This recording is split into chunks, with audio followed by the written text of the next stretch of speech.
সবাইকে প্রণাম, নমস্কার। সাপ্তাহিক কথামৃত পাঠের আয়োজনে সবাইকে স্বাগত জানাচ্ছি। জীবনে চলার পথে আমরা অনেক উপায়ের, নীতির, আদর্শের সম্মুখীন হই, যা আমাদের জীবনে চলার সহায়ক। উপায় মানে কি? কোনো একটা আদর্শ। আমরা মনে করেছি যে এই নীতিতে, এই আদর্শে যদি চলি তাহলে জীবনটা সুন্দর হবে, সহজ হবে, এই আদর্শিক পথটা উপকারী হবে। সেই চিন্তা করে উপায় বা আদর্শ ঠিক হয়। এখন জগতে যারা চলছে সকলেরই কি একই রকম আদর্শ থাকে? যাদের থাকে না, জীবন কি তাদের চলে না?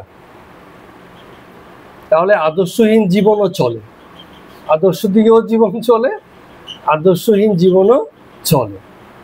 জীবনের ধর্মই হচ্ছে প্রবাহিত হওয়া। জীবন কখনো থামে না।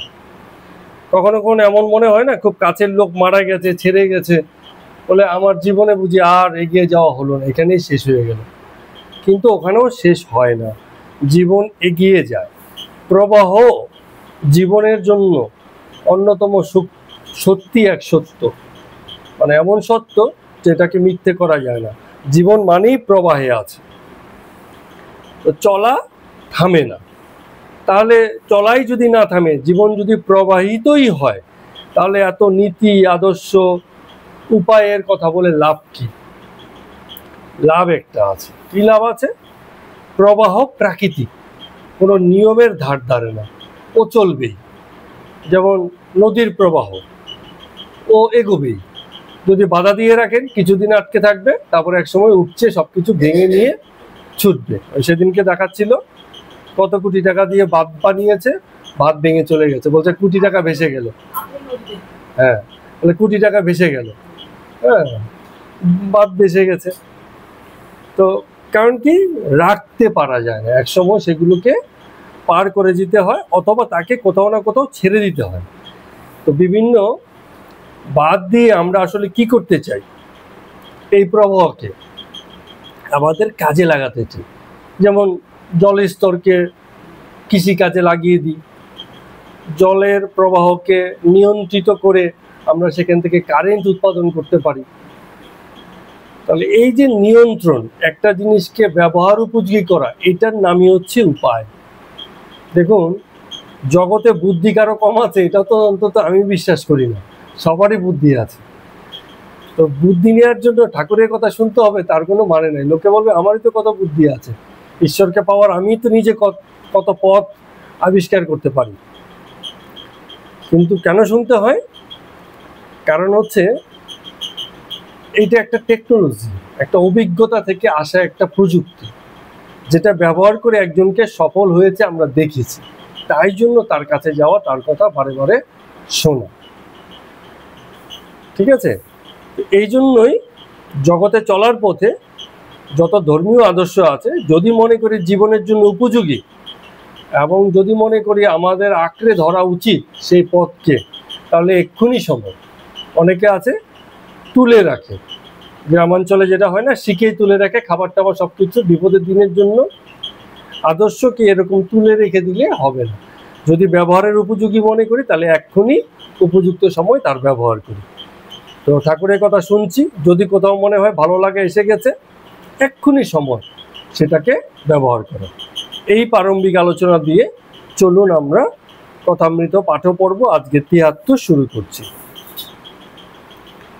ঠাকুর রামকৃষ্ণদেব ভক্ত সঙ্গে বসে আছেন, বলছেন, দেখছো কত মত, কত রকম পথ, যেন অনন্ত মত, অনন্ত পথ। দেখেছেন বলে বলছেন, যারা সাম্প্রদায়িক তারা একটা মত পথই জানে, বলে আমার যে পথ আছে সেটাই পথ, আর বাকি যারা আছে সব বিপথে চলছে। তো ভবনাথ এদের ভিতর থেকে একজন আছেন ভক্ত, সে বলছে তাহলে এত পথ আর এত মত হলে তাহলে উপায় কি হবে? রামকৃষ্ণ ঠাকুর বলছেন, যে কোনো একটাকে জোর করে ধরতে হবে। পথ তো অনেক আছে, অনেকে তো এমনও আছে এমন কোনো পথ অবলম্বন করে তার জন্য যান জীবন দিতেও রাজি, আবার কিছুদিন পরে দেখা যায় সেই পথ ছেড়ে আরেক পথে চলে যায়। তাহলে কি হবে? একসময় তো সেটাকেই মনে করেছে সবচেয়ে বড় মত আর পথ হিসাবে। জীবন চলার পথে কিছুদিন পরেই আবার সেগুলো পাল্টে যাচ্ছে। কেন পাল্টে যাচ্ছে? কারণ জীবনের আদর্শের যে জায়গা, উপযোগিতার যে জায়গা, তা ব্যক্তির উপলব্ধির সঙ্গে সঙ্গে পরিবর্তিত হয়। একসময় যেটাকে খুব শ্রেষ্ঠ উৎকৃষ্ট মনে করেছি, একসময় মনে হয় না এর থেকেও তো ভালো জিনিস আছে। হয় না? আমরা আমাদের এই প্রতিবেশীর মিষ্টি দোকান থেকে মিষ্টি আনি, খুব ভালো খাই। একদিন গিয়ে ওই দোকানের মিষ্টি খেয়ে দেখলাম আরে এর তো আর তার থেকেও ভালো, চল এখানে আর যাওয়া যাবে না, ওখানেই যেতে হবে। কত দূরে দূরে লোকে চলে যায়, কেন? ওটা আরো ভালো জেনে। তো আদর্শের ক্ষেত্রেও তাই হয়। একটা আদর্শকে আমরা শ্রেষ্ঠ বা উৎকৃষ্ট জেনেছি, কিন্তু কিছুদিন পরে আবার সেটাকে পাল্টে অন্য কোনো আদর্শে চলে যায়। ফলে জীবনের জন্য আদর্শ হয়, আদর্শের জন্য কখনো জীবন হয় না। অনেকে আছে আদর্শের জন্য জীবন দিয়ে দেয়, একদম বেকার কাজ। এরকম অনেক আদর্শ জগতে একসময় প্রতিষ্ঠিত থেকেছে, আবার একসময় হারিয়ে গেছে। কোনো আদর্শই জীবনের থেকে বড় নয়। তো ঠাকুর বলছেন যে ছাদে ওঠা নিয়ে কথা। এবার মই বেয়ে উঠি, সিঁড়ি বেয়ে উঠি, কি দড়ি বেয়ে উঠি, কি ওই যে পাইপ আছে না, পাইপ বেয়ে বেয়ে উঠে যায় ছাদে, তাই করে উঠি, কি ভেন্টিলেশন ধরে ধরে উঠে যায়, কত রকমভাবে ওঠা যায়। উদ্দেশ্যটা হচ্ছে ছাদে ওঠা, উপায় থাকলে কোনো সহজ পথে ওঠা। এখন সিঁড়ি আছে, কেউ বলছে, ঠাকুর বলছে ওর ছাদে উঠতে হবে, তো সিঁড়ির দরকার নেই, আজকে আমি বরঞ্চ পাইপ দিয়ে উঠি, মানে বিপজ্জনক কাজ। উপযোগিতাটা বুঝতে হবে যে আমার যদি সহজ উপায় থাকে আমি কেন কঠিন উপায়ে যাব। যদি ঠাকুরের কথায়, ঠাকুরের আদর্শে চলে আমার শান্ততা, জীবনের শান্তি, ঈশ্বর দর্শনের উপায় যদি আমার সহজ হয়, তাহলে সেটাতেই আমি থাকবো। এই সহজতার অনুসন্ধানটাই করতে হবে। কিন্তু কেউ কেউ আছে দু রকমের মানসিকতা, খানিকটা এখানে পা রাখে, খানিকটা ওখানে পা রাখে। আজকে এই আশ্রমে, কালকে ওই আশ্রমে, আজকে এই আদর্শ, কালকে ওই আদর্শ। সব মত পথ এক হিসাব করে সবগুলোকে আঁকড়ে ধরতে চায়। সবগুলো দিয়ে হবে না, যে কোনো একটাকে প্রচণ্ডভাবে আঁকড়ে ধরে সেটা দিয়েই এগোতে হয়। আর লক্ষ্য রাখতে হয় ছাদে ওঠা গেল কিনা। ঠিক আছে? ঠাকুর এখানে বলছেন জোর করে ধরতে হবে, ধরে আঁকড়ে রাখতে হবে, ধরে ছেড়ে দেওয়া যাবে না। আজ এটা কাল ওটা এমন করলে কাজ হবে না। তো আরেকটা জিনিস ঠাকুর এখানে এসে বললেন, বলে তুমি যে পথে আঁকড়ে ধরো, আবার বাকি যে পথ আছে সেসব পথের প্রতি বিদ্বেষ ভাব রেখো না। বলে আমি যেটা আঁকড়ে ধরেছি তাহলে সেটাই শ্রেষ্ঠ, এইরকম মানসিকতাটা রেখো না। কারণ এই যে বিদ্বেষ থেকে সম্প্রদায়ের সৃষ্টি হয়, যে আমি এমন একটা কিছু করব যা সকলের থেকে উচ্চ, এই যে ভাবনাটা, সবাইকে নিচু করে আমি উঁচু কিছু করব, এটাই বিদ্বেষ। আর এখান থেকে সম্প্রদায়ের জন্ম। সেই সম্প্রদায়ের বিদ্বেষ ভাব দূর করার জন্য আরেকটা সম্প্রদায় করা হলো, সেটাও এক প্রকারের বিদ্বেষ। বরঞ্চ সকলের প্রতি নিরপেক্ষ আর উদাসীন থাকাটাই সবচেয়ে বড় আদর্শিক জিনিস। আর আসলে বিদ্বেষ লোকে করবে নাই কেন? আমি তো সবসময় বলি যে আমরা যে সংস্কৃতিতে বড় হয়েছি, যে সমাজে বড় হয়েছি, সেখানে বিদ্বেষই আমাদের মধ্যে শেখানো হয়েছে। সিনেমা টিভিতে কি হয়, কোথায় বাচ্চারা, নায়ক কি করে শেষ পর্যন্ত, ওই যে কি হয়, বাবা মায়ের খুনি, শেষে সিনেমা শেষে গিয়ে কি হয়, তাকে মেরে ফেলে। আর হল শুদ্ধ সব লোক তালি দিতে শুরু করে যে এই তো ভালো হয়েছে। একটা হিংসা ঘটে গেছে, আরেকটা হিংসা দিয়ে সেই হিংসাটাকে শেষ করে দেওয়ার চেষ্টা হলো। কেউ একজন অপরাধ করেছে, বিচারক বলল চলো ভাই তোমার ফাঁসি হোক, এটাও এক প্রকারের বিদ্বেষ।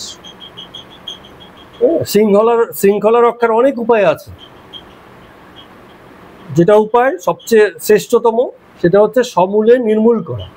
সেই যে বিদ্বেষের কারণে ব্যক্তিটা হিংসুক হয়েছে, অপরাধ করেছে, সেই জায়গাটাকে দূর করা, এটাই সবচেয়ে বড় শাস্তি। বা শাস্তির থেকেও বড় কথা এটা হচ্ছে উত্তরণ। একটা জায়গায় ছিল, সেখান থেকে উত্তরণের ব্যবস্থা না করে আরেকটা হিংসা দিয়ে সেটাকে বন্ধ করে দেওয়া হলো। ঠিক আছে, তাতে করে যদি সমাজ শুধরে যেত তাহলে তাতেও দুঃখ ছিল না, কিন্তু সমাজ শুধরোয় না। ঠিক আছে, যে দেশে অপরাধ করলে, চুরি করলে হাত কেটে ফেলে, সেখানেও চুরি হয় না যে তা নয়, হয়তো একটু কম হয়, কিন্তু সেখানেও চুরি হয়। মূল যে বিষয়টা সেটা হচ্ছে চুরির যে মানসিকতা, যে অন্যের সম্পদও আমি হাতে করে নিতে পারি, এটাই যদি জীবন থেকে দূর হয়ে যায়, সেটাই সবচেয়ে বড় উত্তর। তো এই যে সংস্কৃতি, হিংসার সংস্কৃতি, যে কেউ একটা কিছু করবে, হয়তো মন্দই করেছে, কিন্তু তাকে শাস্তি দিতে গিয়ে আরো বেশি মন্দের প্রতিষ্ঠা করা হলো, এই করে যে বিদ্বেষ বা সম্প্রদায় ভাবে সৃষ্টি হয়, তাই জগতে দাঁড়িয়ে আছে। ঠিক আছে, এবং বললে তো খুব খারাপ শোনাবে, জাতীয়তাবাদ স্বজাতির প্রতি প্রেম ও এক প্রকারের বিদ্বেষ। ঠিক আছে, যেমন যে বাচ্চারা সেদিন বলছিল দক্ষিণ কোরিয়া আর কি উত্তর কোরিয়া, তার মধ্যে কোনটা যেন একটুখানি ইয়ে আছে, দক্ষিণ কোরিয়া নাকি উত্তর কোরিয়া, নর্থ কোরিয়া, তার মানে কি হচ্ছে উত্তর কোরিয়া, মানে অদ্ভুত সব শাসন ব্যবস্থা। ওখানে যে শাসক আছে সে যা বলে তাই হয়, এবং অদ্ভুত কিভাবে চুল কাটবে, কিভাবে চলবে, কিভাবে কথা বলবে, কি করবে, বাড়িতে কোন ফটো লাগাবে, সবকিছু গভর্নমেন্ট ঠিক করে দিচ্ছে। হ্যাঁ, এরকম অবস্থা। তো কেন করছে? গভর্নমেন্টের একটা কথা, আমরা জাতি হিসাবে সব একত্র থাকবো, একই রকম আচার আচরণ করবো, স্বজাতির প্রতি ভীষণ রকম প্রেম, কিন্তু ফলাফল কি? ফলাফল হচ্ছে ভীষণ রকম হিংসা এবং মানুষের স্বাধীনতাকে মেরে ফেলা। তো এই করে করেই চলছে, যতদিন পারে চলে, কিন্তু চিরকাল চলবে না, একদিন না একদিন এর শেষ হবে। কোনো অন্যায় চিরকাল জগতে থাকে না। এর একটাই কারণ, যেটা দিয়ে আজকে শুরু করেছিলাম, জগৎ এবং জীবন সদা প্রবাহমান, কোনো একটা কিছু দিয়ে তুমি তাকে বেঁধে রাখতে পারবে না, সে পাল্টাবেই, সে বদলাবেই। হ্যাঁ বলো জোরে।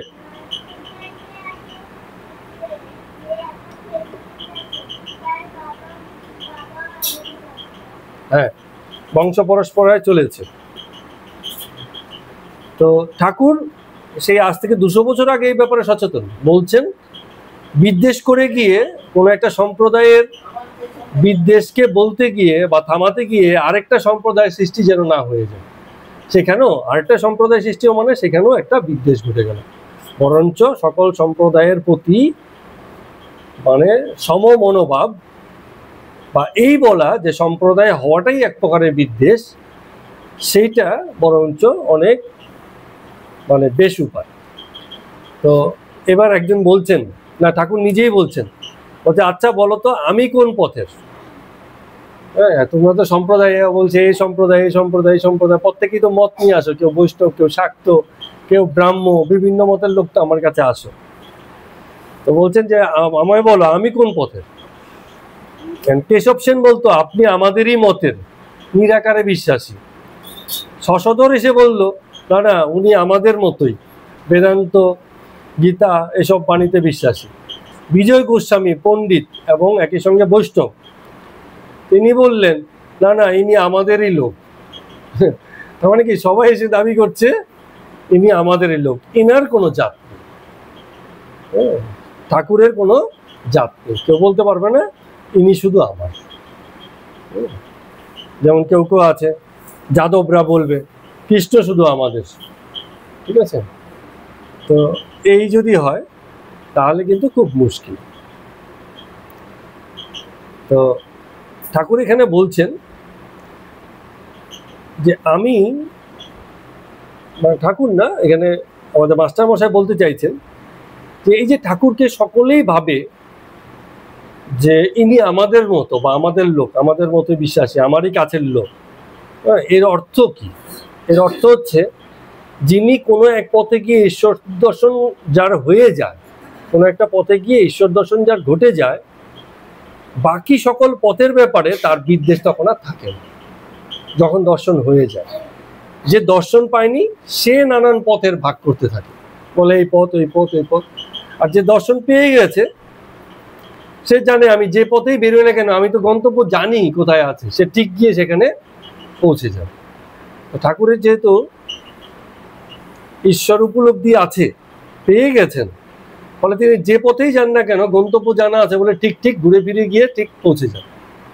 আর যার মানে গন্তব্য জানা নেই, গন্তব্যে কোনোদিন যাওয়াই হয় নাই, সে বিভিন্ন রকম মানে দল পাকায়, লোক জমায়, বিভিন্ন পথঘাটের নিয়ম কানুন তৈরি করে। তো ঠাকুরের কাছে সকল ধর্মের সকল সম্প্রদায়ের লোক এসেই শান্তি পেত, কারণ তার নিজস্ব ধর্ম বলে কিছু ছিল না। তো তখন বেলা প্রায় 12টা হয়েছে, দুপুর। কোথা থেকে যেন শোনা হলো বান আসবে বান আসবে বলে ডাকছিল ওকে। ঠাকুরের যা স্বভাব, বালক স্বভাব, বান দেখতে দৌড়চ্ছেন, চল চল চল চলো চলো, যত ভক্তবৃন্দ বসে আছে সবাই কিন্তু দৌড়াচ্ছেন, চল চল বান দেখে আসি বান দেখে আসি। গঙ্গাতে বান আসবে সে দেখতে দৌড়চ্ছেন, সব উঠে পড়ে দৌড়, ঘর পাকা হয়ে গেছে। তো বান মানে গিয়ে আবার দাঁড়িয়ে আছেন, সঙ্গে সঙ্গে তো একটু সময় লাগবে, আসবে এরকম। তো ভক্তদের বলছেন জোয়ার ভাটা দেখো কি আশ্চর্য জিনিস। হ্যাঁ, বলে যে একটা মজার জিনিস জানো, যে সমুদ্রের কাছাকাছি যেসব নদী থাকে সেখানেই জোয়ার ভাটা হয়, বান আসে। সমুদ্র থেকে যত দূরে সেখানে জোয়ার ভাটা হবে না। কেন? কারণ সমুদ্র থাকলেই সমুদ্রের জল ভিতরে আসে, আবার সমুদ্রের জল টানে বেরিয়ে যায়। তো এই কথাটা বলছেন।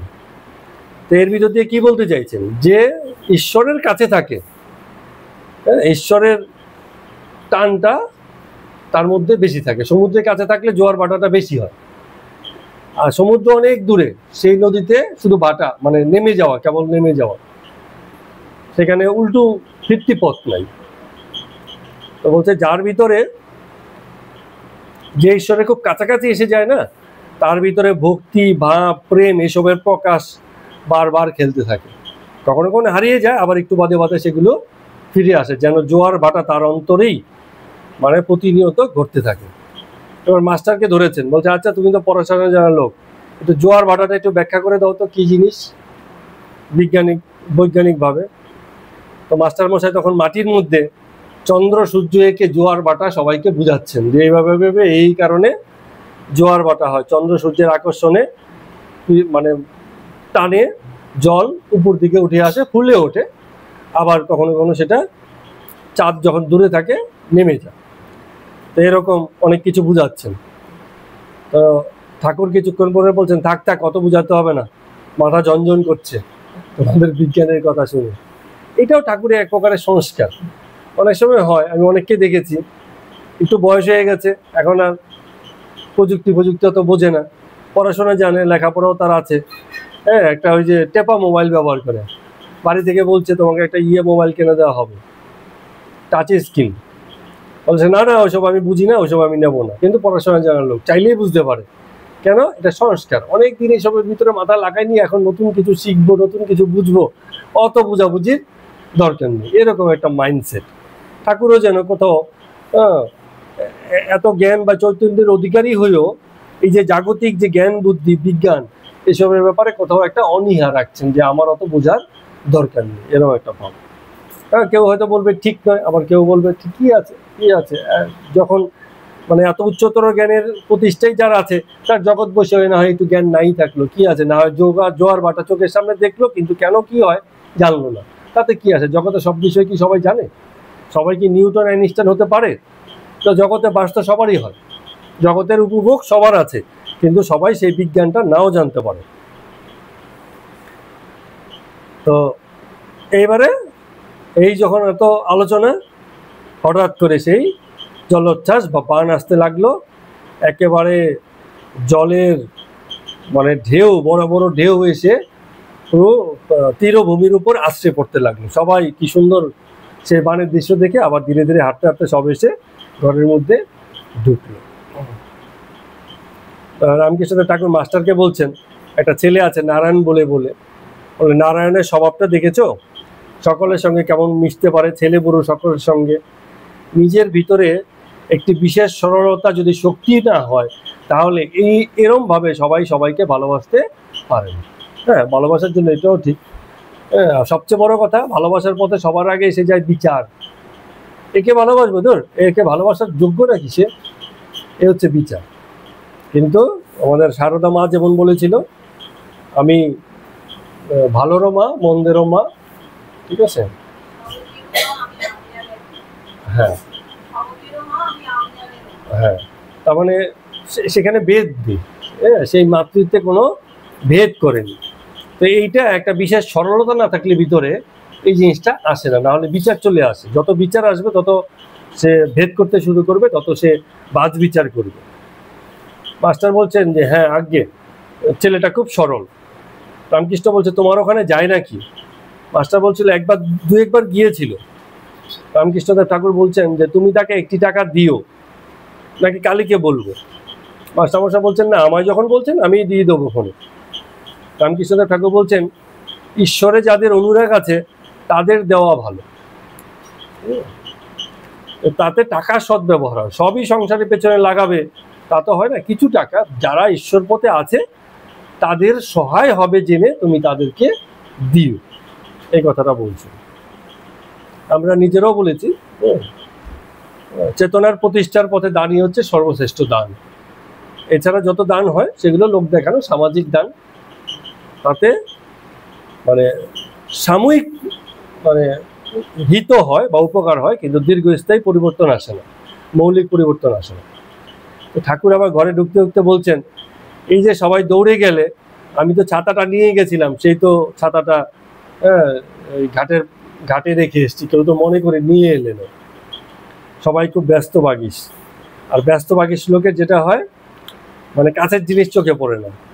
লন্ঠন হাতে নিয়ে তামাক জ্বালাবে বলে তামাক খাবে, আগুন লাগবে তো, সে লন্ঠন নিয়ে প্রতিবেশীর বাড়িতে গেছে, গিয়ে দরজা ধাক্কিয়ে বলছে দাও তো একটু, আমি মানে তামাক খাবো, আমাকে একটু আগুনটা দাও। বলছে কি করছো তুমি, তুমি সঙ্গে করে লন্ঠন নিয়ে ঘুরছো আর তুমি আগুনের জন্য প্রতিবেশী বাড়িতে যাচ্ছ। ঠাকুর বলে আমারও এরকম হয়, গামছাটা কাঁধে ফেলে রেখে গামছা খুঁজে বেড়াচ্ছি, এসব চলতে থাকে। তো দুপুর হয়ে গেছে, মা কালীর অন্নপ্রসাদ আনা হলো, ঠাকুর সেবা করবেন। তো ইদানিং সময়ে মানে এত ভক্তবৃন্দের আগমন, ঠাকুর সেবার শেষে যে একটু বিশ্রাম করবেন, ঘরের মধ্যে সব ভক্ত বসে থাকে। কি করবে, একটুখানি বিশ্রাম করতে গেলে একটু ভক্তরা থাকলে তো এই কথা সেই কথা নানান কথার ব্যাপার থাকে।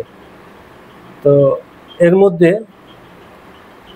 কয়েকজন মিলে যারা ভক্তবৃন্দ ছিল সবাইকে বললো যে ঠাকুরকে একটু বিশ্রামের সুযোগ দিয়ে আমরা বরঞ্চ ঘরটাকে এই সময় ফাঁকা করে দিই। তো হরিশ, নিরঞ্জন, হরিপদ অনেকে আছে যারা, তারা রান্নাঘরে গিয়ে প্রসাদ পাবেন। বাকি আরা যা ভক্তবৃন্দ আছে তারা কেউ বকুল তলায়, কেউ পঞ্চবটি তলায় বসে আছেন, মুখুজ্জেরা আছেন, চুনিরা আছে, হরিপদ, তারকনাথ, ভব, সকলেই মানে ঠাকুরের ঘর ফাঁকা করে রেখে ঠাকুরকে কিছুক্ষণের জন্য বিশ্রামের জন্য ছেড়ে দিয়ে এদিক ওদিক ঘুরছেন। তো যেটা হয় অনেক সময়, প্রধান বক্তা চুপ হয়ে গেলে অন্য বক্তারা মুখর হয়ে যায়। দেখবেন যে কেউ একজন কথা বলতে গেছে, কথা শুনতে গেছে, 10 জনে মিলে সবাই চুপচাপ শুনছে, যেই তার কথা শেষ এবার সবাই বলা শুরু করেছে, এমন বলা পুরো হলঘর মানে কথায় কথায় ছয়লাভ, এরকম অবস্থা। যেহেতু ঠাকুরের কথা বলছে না, এর মধ্যে একজন আছে বৃন্দাবন ঘুরতে গেছিল, তুমি তো দলবল নিয়ে বৃন্দাবনের গল্প এত সুন্দরভাবে বলছে, লোকে হাঁ হয়ে সব শুনছে, এরকম অবস্থা চলছে। তো ঠাকুর খানিকক্ষণ বিশ্রাম করার পরে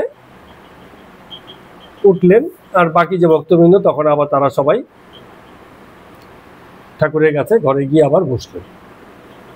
তো সেই সময় শ্যামা দাস মাথুর বলে একজন আছেন, তিনি কীর্তন গান গাইছেন, শ্রীমতীর বিরহ দশা বর্ণনা করে গান গাইছেন। এসব শুনে ঠাকুরের একটু ভাবাবিষ্ট ভাব আসছে, কিন্তু গান গাইছেন বটে, খুব একটা ভালো গান জমছে না। তো ঠাকুর তখন কন্যগড়ের নবাই চৈতন্যকে, আরেকজন আছে, তাকে বললেন যে তোমরা তাহলে এবার একটু কীর্তন করো। তো নবাই যে ছিলেন তিনি মনমোহনের পিতৃব্য পিতা, পেনশন লইয়া কন্যগড়ে গঙ্গা তীরে সাধন ভোজন করেন, সর্বদা এসব নিয়েই থাকেন। তো তিনি খুব উচ্চ স্বরে নাম কীর্তন করতে লাগলেন, খুব সুন্দরভাবে নাম কীর্তন করতে লাগলেন। তো ঠাকুর সেই নাম কীর্তন শুনে আসন ত্যাগ করে এবার নৃত্য করতে শুরু করলেন। এবার যখন উনি নাচছেন, বাকি সকল ভক্তরাও ওনাকে ঘিরে নাচতে শুরু করেছেন। মহিমাচরণ একটু রিজার্ভ, কিন্তু তারপরে উনিও দেখা গেছে সেদিনকে ঠাকুরের সঙ্গে সঙ্গে নৃত্য করছেন। গেল দিনকে আপনাদের মনে আছে কিনা, কার কথা যেন বলছিল, বেশ ভারী চেহারা, তো ঠাকুর আবার ইয়ার্কি করছেন, বলে ওর নাচন তো নাচতে হয় না, ভারী চেহারা, পেট বেরিয়ে গেছে, ভুঁড়ি আছে, বলে ও দাঁড়ালেই ওর নাচন শুরু হয়ে যায়। তার মানে কি, দাঁড়ালেই পেটটা হেলতে দুলতে থাকে, বলে ও দাঁড়ালেই নাচন শুরু হয়ে যায় শরীরে, ওরা নাচতে হয় না। এরকম ইয়ার্কিও করেছেন ঠাকুর। তো হরিনাম শেষে এবার ঠাকুর আনন্দময়ী মায়ের নাম করছেন, এবং খুব সুন্দর নাম হচ্ছে, সবাই সেই নামে মানে মত্ত। আনন্দময়ী কি, ওই যে গান তো আছে, সে বিখ্যাত গান, গো আনন্দময়ী মা আমায় নিরানন্দ করো না। তারপরে আবার গান গাইছেন, ভাবিলে ভাবের উদয় হয়, যেমন ভাব তেমনি লাভ, মূল সে প্রত্যয়। প্রত্যয় মানে উপায়, যেটা দিয়ে আজকে কথা বলেছিল, যে যেমন ভাব আশ্রয় করবে তার ততটুকুই লাভ হবে। এলোমেলো থাকবে, আজকে এই কালকে এই দুর্নৌকোতে পা দিয়ে চলার মতো ব্যাপার, তার বিষয়গুলো তত প্রতিষ্ঠিত হবে না। একমুখী হওয়া দরকার, একনিষ্ঠ হওয়া দরকার। তো বলছে, যেজন কালীর ভক্ত জীবন মুক্ত নিত্য আনন্দময়। যে কালীর ভক্ত হয়ে যায় তার জগতের আনন্দের দরকার পড়ে না, জগতের সুখ সুবিধার দরকার পড়ে না, তার অন্তর সবসময় নিত্য আনন্দেতেই থাকে। এবার খুব সুন্দর একটা কথা বলছেন, বলে কালীপদ সুধা হৃদে চিত্ত যদি রয়, পূজা হোম জপ বলি কিছুই কিছু নয়। পূজা করবে, হোম যজ্ঞ করবে, জপ করবে, বলি, বলি মানে কি, যে কোনো পাটা বলি বা অন্যান্য যেসব বলি হয়, বলে যার কালী পদে, কালীর পায়েতে যার মন রবে, তার পূজা হোম জপ বলি কিছুই আর কিছু মনে হবে না। এরকম। এবার আরো একটা সুন্দর কথা বলছেন, গঙ্গা গয়া প্রবাস আদি, কাশী কাঞ্চি কে বা চায়, কালী কালী বলে আমার অজপা যদি পুরায়। মানে আমার জপ করার যে আকাঙ্ক্ষা, সেটা যদি কালী কালী বলেই হয়, জপ আর করা লাগে না, তাহলে আমার গয়া গঙ্গা প্রবাসের বিভিন্ন কাশী কাঞ্চি এসব আমি চাইতে যাবো কেন, আমার তাতেই তো মানে পূরণ হয়ে যাচ্ছে। তারপর আরো সুন্দর কথা, গানের কথা আর কি, বলছেন, আপনাতে আপনি থেকো মন, যেন কারু, যেন যেও নাকো কারু ঘরে। আপনাতে আপনি থেকো মন, যেও নাকো কারু ঘরে, যা চাবি তাই বসে পাবি, খোঁজো নিজ অন্তপুরে। নিজের অন্তপুরে খুঁজলে এর ওর কাছে যেতে হয় না। বিবেকই সবচেয়ে বড় উত্তর দিয়ে দেয়, বলে না, বিবেকই সবচেয়ে বড় বিচারক। বিবেকের কাছে প্রশ্ন করলে সে সবসময় উত্তর দিতে হয়, পুরোহিতের কাছে যেতে হয় না, কি করব কি করব না, নিজেই নিজের অনুসন্ধানের দ্বারা বিবেকের জাগরণ ঘটলে সে ঠিক মানে পথ খুঁজে পাবে। এরপরে তো সেই বিখ্যাত গান, যতনে হৃদয়ে রেখো আদরণী শ্যামা মাকে, মন তুই দেখ আর আমি দেখি, আর যেন কেউ নাহি দেখে। এ কথা অর্থ কি? যতনে হৃদয়ে রেখো আদরিণী শ্যামা মাকে, হৃদয়ে শ্যামা মাকে রাখতে বলছে, মন তুই দেখ আর আমি দেখি, আর যেন কেউ নাহি দেখে। কিছু বলবে? এর অর্থ হচ্ছে সাধনাটা নিজের মধ্যে নিজের হয়, হ্যাঁ, ব্যক্তিগত সাধনাটা সামষ্টিক হয় না, সবাই মিলে সাধনা হয় না। যে যখন হৃদয়ে আদরিণী শ্যামা মাকে রাখা হয়, তখন আমি দেখে আর মা আমাকে দেখে, একজন একজনকে দেখতে লাগে, এবং তাতেই হয়ে যায়। এটাই সাধনা, সাধনার একটা পর্যায়, সহজ পথ, যেটা আমরা আজকে শুরু করেছিলাম। পথ অনেক আছে, উপায় অনেক আছে, তারপরে গিয়ে আপনার আদর্শ অনেক আছে, কিন্তু জীবনের পথে কোনটা সহজ, কোনটা আঁকড়ে ধরলে পরে সহজে যাওয়া যায়, সেই পথটাকে আঁকড়ে ধরতে হবে। এত আয়োজন করে, এত জটিলতা করে কিছু হয় না। এই মুহূর্তে ভক্তি তো এই মুহূর্তেই পুজো হয়ে গেল, অত আয়োজনের কিছু নেই। বাচ্চাদেরকে আগে বলতাম, এখনই পড়তে মন যাচ্ছে, বই নিয়ে বসে যাও, আর কোনো দরকার নেই। ওই যে হাত পা ধোবে, বাতি জ্বালাবে, ল্যাম্পপোস্ট করবে, এই করবে সেই করবে, এত আয়োজন করে তবে পড়তে বসবে, এই আয়োজনেই সব পড়ার ইচ্ছা নষ্ট হয়ে যায়। ঠিক আছে, হচ্ছে শুরু হয়ে যায় এরকম। তো ঠাকুর গাইতে গাইতে চলতে লাগলেন, মানে যা হয় আর কি, একটুখানি সমাধিস্থ হবেন, ভাবস্থ হয়ে যাচ্ছেন। তো এই দেখে নিরঞ্জন বলে একজন আছে, তাকে ধরতে গেল। ঠাকুরের তো একটু খ্যাপা পাগলাটে স্বভাব, হ্যাঁ, বলছে এই শালা তুই আমাকে চুষতে। আবার নাচতেছেন, আবার টলে পড়ে যাচ্ছেন। এবার মাস্টার মশাই গেছেন, পরে মাস্টার মশাই বলতে দেখে বলছেন, মাস্টার মশাই ঠাকুরকে ধরেছেন বটে, কিন্তু ঠাকুর বলছেন এই শালা নাচ নাচ। হ্যাঁ, মানে মাস্টার মশাই একটু ভদ্রলোক, একটু নাচতে চাইতেন না, সবাই নাচতো, তিনিও তাদের সঙ্গে তাল দিতেন, কিন্তু যেই ধরতে গেছেন বলে চল চল আমার সঙ্গে নাচ, এরকম ব্যাপার। মানে কি, জড়তা ভেঙে যাওয়া। ঈশ্বর পথে জড়তা থাকে না। যে ঈশ্বরের নাম করে তার মধ্যে জড়তা, কে কি ভাবলো, কে কি মনে করলো, হ্যাঁ ঠিক আছে কিনা, হ্যাঁ মানে এই যে আয়োজনের যত চিন্তা, এইসবের ব্যাপার থাকে না। শুরু হয়ে গেছে, নাচতে শুরু করেছে, উন্মত্ত প্রায়, সহজ স্বাভাবিক। এবং জড়তা যারা আছে তাদের দেখেও মনে হয় যে তারা যেন ঠিকঠাক নাচছেও না। তো ভাবে গড় গড় মাতোয়ারা হয়ে ঠাকুর এবার নিজের আসনে বসে পড়লেন, যেহেতু বেশিক্ষণ দাঁড়িয়ে থাকতে পারছিলেন না। ওং কালী বলছেন বারবার। একটু পরে বলছেন আমি তামাক খাবো। তো ঠাকুরের এই অবস্থা দেখে, অস্থিরতা অবস্থা দেখে মহিমাচরণ এসে ঠাকুরের পাশে পাখা করছেন। তো রামকৃষ্ণদেব একটু সচেতন হলেন, বলছেন না না বসুন, আপনি বসুন। বয়স্ক লোক, শ্রদ্ধেয় লোক, বলছেন আপনি বসুন, আপনি বরং এবার একটু বেদ থেকে কিছু আবৃত্তি শোনান। তার মানে দেখুন, কীর্তন করছে, আবার বেদের দিকেও মন, বলছে এবার একটু বেদের কথা শোনান। তো মহিমাচরণ বেদের থেকে আবৃত্তি করছেন, ঠাকুর সেসব স্তব শুনছেন, খুব মন দিয়ে শুনছেন, হাত জোর করে শুনছেন ভক্তিভাবে। যখন আবৃত্তি শেষ হলো, বলছেন ঠাকুর মাস্টারকে, বলে আজ খুব আনন্দ হলো, দেখো মহিম চক্রবর্তীও আজকে আমাদের সঙ্গে নাচলেন। এরকম মহিমাচরণ জ্ঞান চর্চা করেন, কিন্তু ঠাকুরের সঙ্গে মিশেন বললে কীর্তনের সময় আহ্লাদ করে তিনিও নাচলেন আজকে। মানে জড়তা বা বাদ ভেঙে গেল যেন।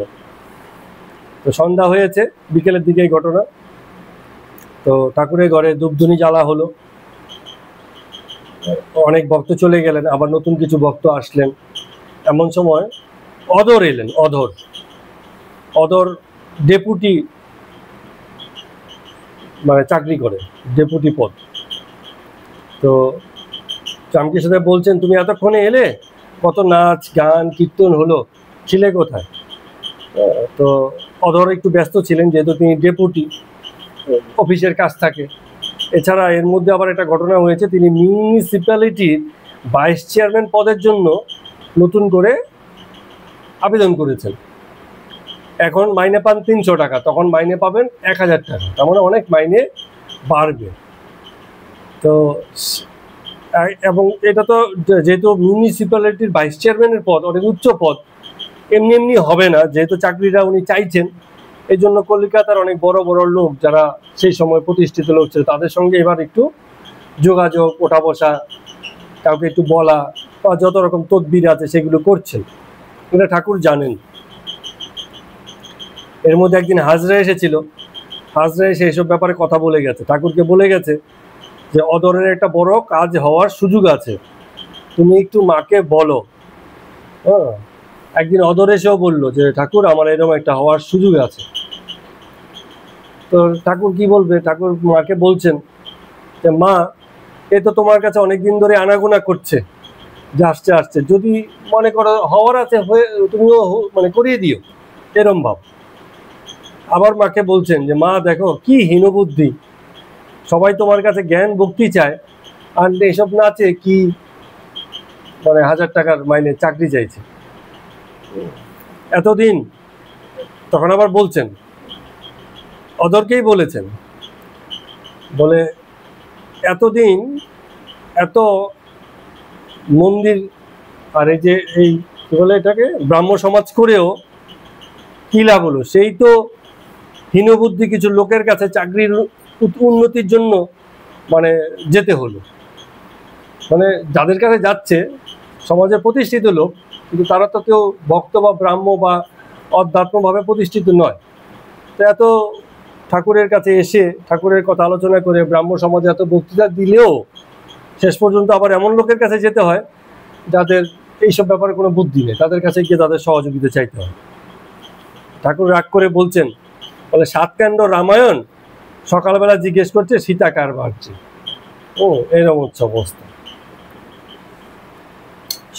তো অদর বলছে যে ঠাকুর, সংসার করতে গেলে এসব না করলে চলে না, আপনি তো আগে কখনো বারণ করেন নাই, এখন ঠাকুরকে আবার বারণও করতে হবে তবে গিয়ে করবে না?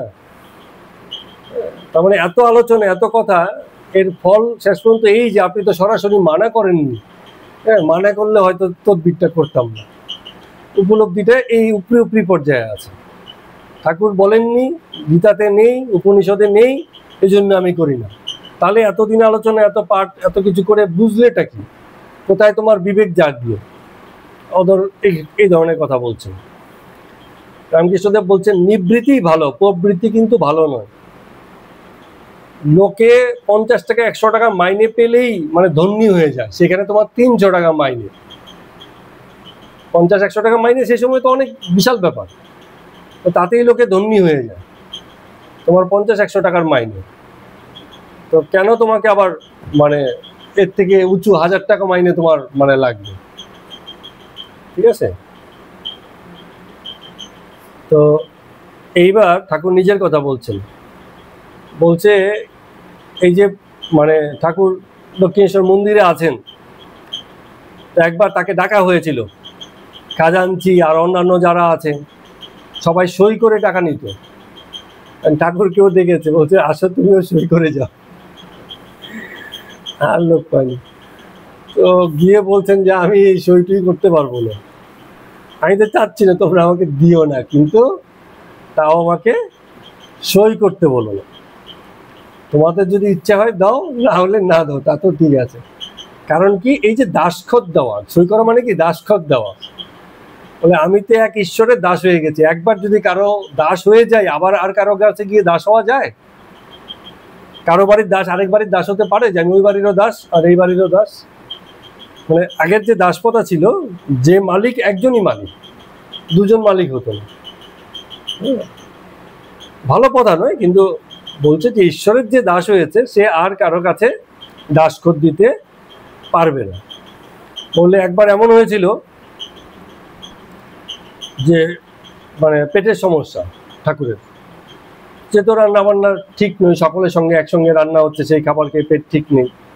তো একবার বামুন ঠাকুর রেখে দেওয়া হলো ঠাকুরের জন্য, যে বামুন ঠাকুর রেখে দিচ্ছি, এবার ঠিকঠাক খাওয়া হবে। তো সেই বামুন ঠাকুর এসে রান্না করে যেত, মাসে 1 টাকা মাইনে, দুজনে 1 টাকা মাইনে। তো কি হতো, যখন মাইনে হতো তখন খাজাঞ্চি তাকে ডেকে পাঠাতো। বলে একবার দুবার গেছি, গিয়ে টাকা এনে ওই যে সে বামুন ঠাকুরকে দিয়েছি। তারপরে আবার মনে হলো এই ডাকলেই ছুটতে হবে, আমি আছি হয়তো, কারণ যখন ডাকছি হিসাব হচ্ছে তখনই তো যেতে হবে। বলে না, দরকার নেই, আমার সেই স্বাভাবিক খাবারই চলুক, অত মাইনে করা রাঁধুনি খাবার খেয়ে লাভ নেই, সেই সবও ছাড়লেন। তো বলছেন এই যে হীনবুদ্ধিতা জগতের লোকের আছে, সংসারী লোকের আছে, আক্ষেপ করে বলছেন যে হীনবুদ্ধি লোকের আবার উপাসনা দেখা অবস্থা। মানে যখন স্বার্থের বিষয় হয় তখন তার চেয়েও হীনবুদ্ধি লোকের কাছে গিয়ে হাত পাততে রাজি হয়ে যায়। সেই লোক যদি উপাসনা করে, তার উপাসনা কোথায় গিয়ে দাঁড়াবে? দুঃখ করছেন ঠাকুর আর কি। আমাদের সকলের সেই একই অবস্থা, স্বীকার করতে লজ্জা নেই। যে ওই যে রান্নার ব্যাপারটা নিয়ে আবার একটা ছড়া বেঁধেছিলেন, সেই ছড়া আবার ইয়ার্কি করে বলছেন, মানে যে রান্না করতো তার নাম ছিল সুধামুখী। বলে সুধামুখীর রান্না খেতে পায় কান্না, আর না আর না। ছড়া বেঁধেছে, ছড়া বেঁধে এইসব বলছে।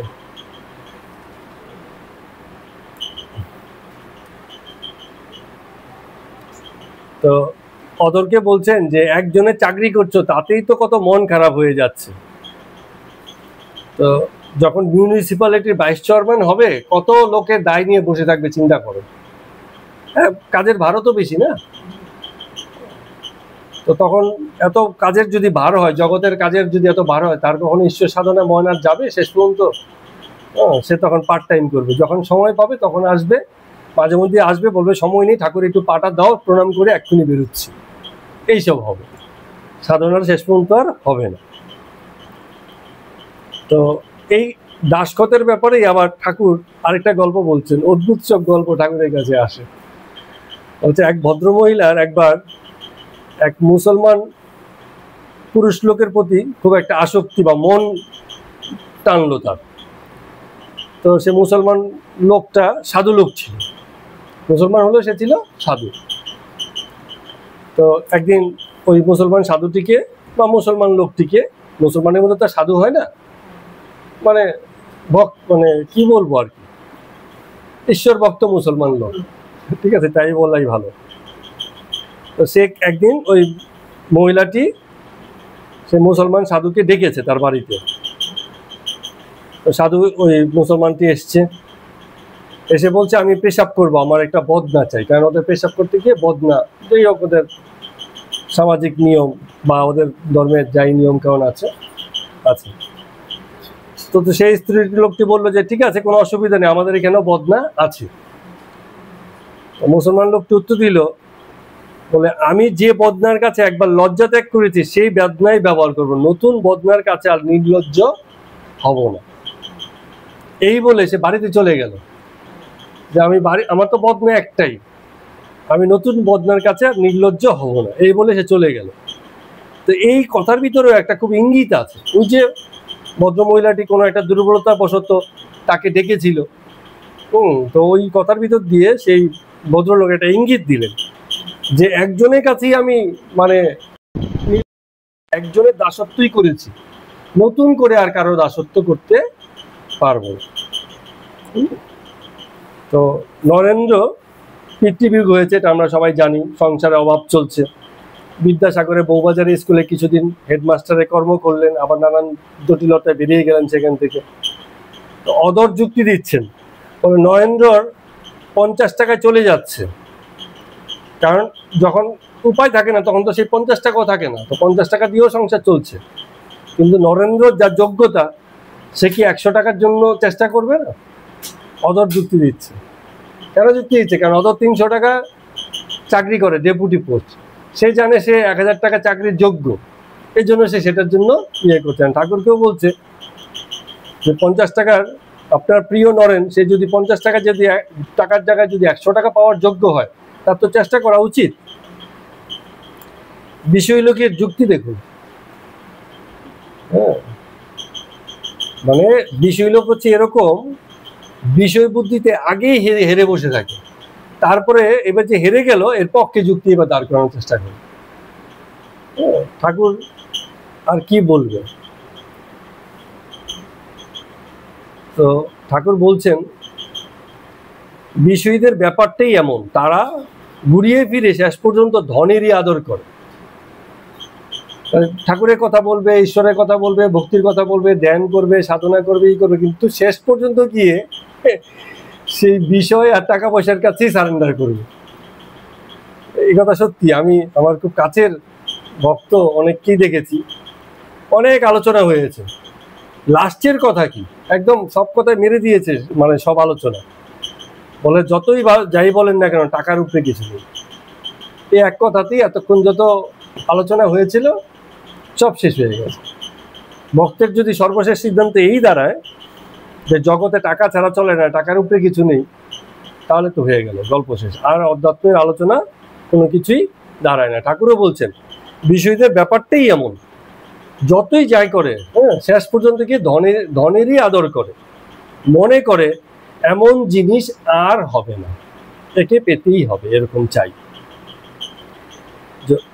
এখন তার পাদপদ্মে যে মন দেওয়ার ব্যাপার আছে, এবং একবার মন দিলে সেই মন যে আর অন্য কোথাও যায় না, তো যেহেতু সমর্পণ তার পূর্ণরূপে হয় না, এই জন্যই সে তার মন আবার বারবার উঠে উঠে নানান বিষয়ে চলে যায়। জ্ঞান, ভক্তি, বিবেক, বৈরাগ্য এগুলো প্রতিষ্ঠিত হয় না বলেই শেষ পর্যন্ত এসবের চর্চা করেও বিষয়েরই প্রতিষ্ঠা হয় জগতে। তো একবার সেজুবাবু বলেছিল যে ঠাকুরের নামে, ভক্তিবশত বলেছে আর কি, যে একটা তালুক লিখে দেব ঠাকুরের নামে। তো আমি কালীগড় থেকে শুনলাম সেজবাবু আর হৃদে দুজনে মিলে পরামর্শ করছে। তো আমি এসে বললাম, দেখো অমন বুদ্ধি করো না, ওতে আমার বাড়ি হানি হয়ে যাবে। তো জগতেও এমন ত্যাগী আছে, যে ত্যাগের কথা আমরা বলছি এমন ত্যাগী আছে, ঐশ্বর্য ত্যাগ করলে লোকে জানতে পারে। তো অদর বলছে, অদরের মুখ থেকে শুনুন এবার। বলছে, হ্যাঁ আমি একজনকে জানি, দেবেন্দ্রনাথ ঠাকুর। ও ত্যাগী মানুষ। রামকৃষ্ণ বলছেন, কি বলছো?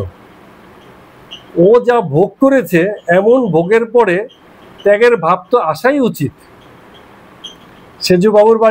সেজুবাবুর সঙ্গে ওর বাড়িতে গেছিলাম, দেখলাম ছোট ছোট ছেলে, কত ডাক্তার বৈদ্য এসেছে, ওষুধ লিখে দিচ্ছে। 8টি ছেলে, আবার মেয়েরাও আছে।